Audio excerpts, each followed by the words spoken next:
आतिश दांडेगावकरांचा भाजप प्रवेश वरवर पाहता शरद पवारांच्या राष्ट्रवादी काँग्रेसला आणि पर्यायानं शरद पवार यांना मोठा धक्का वाटतोय. पण या पडद्यामागं भूकंपाचे खरे धक्के सत्ताधारी महायुतीमध्येच बसलेत.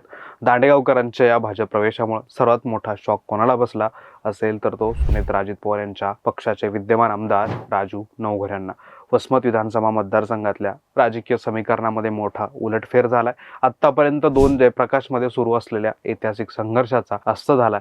त्यामुळं आपण या व्हिडिओमध्ये आतिश दांडेगावकर यांच्या प्रवेशानं शरद पवारांना धक्का कसा बसला, आमदार राजू नवघरे यांच्यासाठी कसा संकटकाळ सुरू झालाय, भाजप प्रदेशाध्यक्ष रवींद्र चव्हाणांच्या विधानाने नवघऱ्यांच्या संकटात आणखीन कशी वाढ होणार आहे आणि मतदारसंघातली राजकीय समीकरणं कशी बदलणार आहेत हेच बघणार आहोत. पुढे जाण्याआधी आपल्या सगळ्यांना विनंती आहे की आपण अजून टीओडी मराठी चॅनलला यूट्यूबवर सबस्क्राईब केलं नसेल तर लगेच सबस्क्राईब करा. नमस्कार, मी ज्ञानेश्वर रेड्डी, तुम्ही पाहताय टीओडी मराठी. आतिश दांडेगावकरांचा भाजप प्रवेश हिंगोली जिल्ह्यातील प्रचंड मोठी अशी राजकीय घडामोड आहे. एका प्रवेशानं संपूर्ण जिल्ह्याचं राजकारण बदलणार आहे. त्यामुळे आतिश दांडेगावकरांचा राजकीय प्रभाव समजून घेण्यासाठी त्याआधी आपल्याला जयप्रकाश दांडेगावकर यांचं प्रस्थ समजून घेणं गरजेचं आहे. जयप्रकाश दांडेगावकर हे वसमत विधानसभा मतदारसंघातलं एक मोठं प्रस्थ आहे. त्यांनी 2 वेळा आमदार म्हणून काम केलं असून राज्याचे सहकार राज्यमंत्री राहिलेत.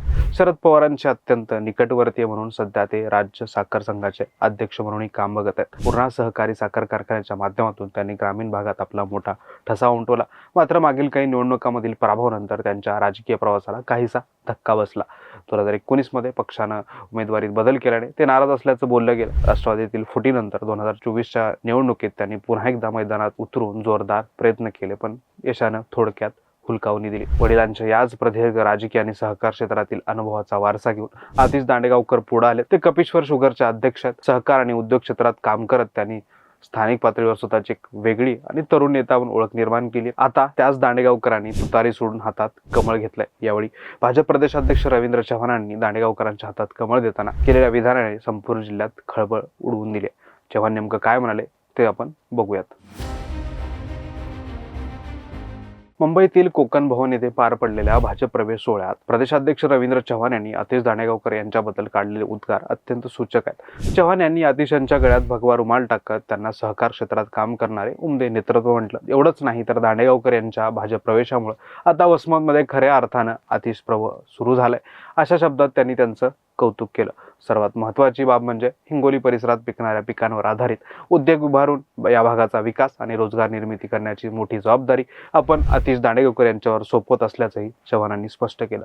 तसंच दांडेगावकर आणि त्यांच्या समर्थकाचा पक्षात योग्य सन्मान राखण्याची ग्वाही दिली. यावरून भाजप आतिश दांडेगावकरांकडे केवळ एक कार्यकर्ता म्हणून नाही तर आगामी काळातील एक आश्वासक चेहरा म्हणून, मतदारसंघाचे संभाव्य दावेदार म्हणून पाहत असल्याचं स्पष्ट होतं.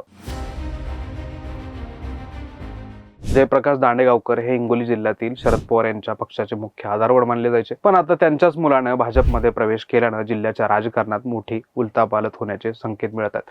आतिश एकटे भाजपमध्ये गेले नाहीत तर त्यांच्यासोबत वसमत आणि औंढा नागनाथचे तालुकाध्यक्ष, जिल्हा सरचिटणीस, महिला प्रदेश सरचिटणीस, युवक अध्यक्ष आणि पूर्णा सहकारी साखर कारखान्याचे अनेक संचालक भाजपमध्ये गेलेत. सहकार क्षेत्रातील हे भक्कम जाळे भाजपच्या गळाला लागण्यानं शरद पवार यांच्या पक्षाची वसमतमधील संघटनात्मक ताकद खिळखिळी झाली. या सगळ्याला जयप्रकाश दांडेगावकर यांची मूक समती असल्याचं म्हटलं जातं. पण यातून खरा झटका हा सुनेत्रा पवार यांच्या राष्ट्रवादीचे आमदार राजू नवघरे यांना बसलाय.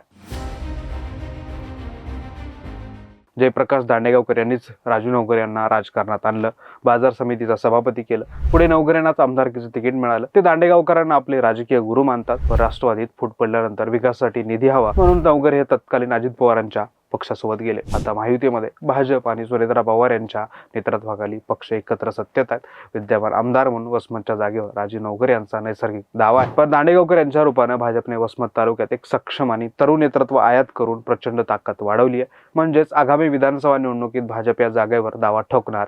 एकाच मतदारसंघात महायुतीचे 2 प्रबळ दावेदार आता समोरासमोर उभे टाकले. त्यामुळे आगामी काळात दांडेगावकर विरुद्ध नवघरे हा केवळ गुरु आणि शिष्याचा सामना राहणार नाही तर तो सत्ताधारी भाजप आणि राष्ट्रवादी काँग्रेस यांच्यातील वर्चस्वाचा महासंग्राम ठरणार आहे. 2 दशकाहून अधिक काळ वसमत मतदारसंघाची ओळख दोन दिग्गजामधील राजकीय संघर्षाने निर्माण केली होती. एकीकडे शिवसेनेचे माजी मंत्री जयप्रकाश मुंदडा आणि दुसरीकडे राष्ट्रवादी काँग्रेसचे माजी मंत्री जयप्रकाश दांडेगावकर या दोन जयप्रकाश भोवतीच वसमतचं राजकारण फिरायचं. मात्र गेल्या काही वर्षात राजकीय समीकरणं झपाट्यानं बदललीत. मुंदडा यांची राजकीय सक्रियता कमी झाली आणि राष्ट्रवादी काँग्रेसमध्ये फूट पडली. आता दांडेगावकर यांचे चिरंजीव आतिश यांनी भाजपमध्ये प्रवेश केलेला आहे. वसमतमध्ये आता दोन जयप्रकाश युगाचा अधिकृतपणे अस्त झाला. आता इथून पुढे वसमतमध्ये राष्ट्रवादी काँग्रेस विरुद्ध भाजप असा नवा आणि थेट संघर्ष पाहायला मिळणार आहे. आगामी काळात वसमतमध्ये पंचायत समिती, जिल्हा परिषदच्या निवडणुका होणार आहेत. वसमतमध्ये भाजपला सातत्यानं अस्तित्वासाठी संघर्ष करावा लागत होता. तिथे आता दांडेगावकरांच्या रूपानं सहकार आणि स्थानिक संस्थांवर पकड असलेली एक आयती ताकद मिळाली आहे. वडिलांचा अनुभव आणि स्वतःची तरुण प्रतिमा याची सांगड घालत आधीच दांडेगावकर यांनी भाजपमध्ये प्रवेश करत योग्य वेळी योग्य खेळी केली. त्यामुळेच हा प्रवेश केवळ एक औपचारिक कार्यक्रम नसून आगामी निवडणुकांमध्ये महायुतीत स्वतःचं पारडं जड करण्यासाठी भाजपचा एक नवा मास्टरस्ट्रोक मानला जातोय. थोडक्यात सांगायचं तर वसमतच्या राजकीय पटलावरील जुने मोहरे आता बाजूला झाले असून नव्या पिढीचे नेते नव्या झेंड्याखाली मैदानात उतरलेत. आता जयप्रकाश दांडेगावकर आपली पुढची राजकीय दिशा काय ठरवतात आणि महायुती उमेदवारीवरून होणाऱ्या संघर्षात कोण बाजी मारतो हे बघणं महत्वाचं आहे. तुम्हाला काय वाटतं, वसमतमध्ये आगामी विधानसभेचं तिकीट कोणाला मिळेल? आधीच दांडेगावकर की राजू नवघरे? दांडेगावकर हे नवघरे समोर खरंच आव्हान करू शकतील का? तुमचं मत कमेंट बॉक्समध्ये नक्की मांडा. व्हिडिओ आवडल्यास लाईक करा आणि मित्रमंडळीला शेअर करा. आपल्या टीओडी मराठी चॅनलला यूट्यूबवर सबस्क्राईब करायला विसरू नका.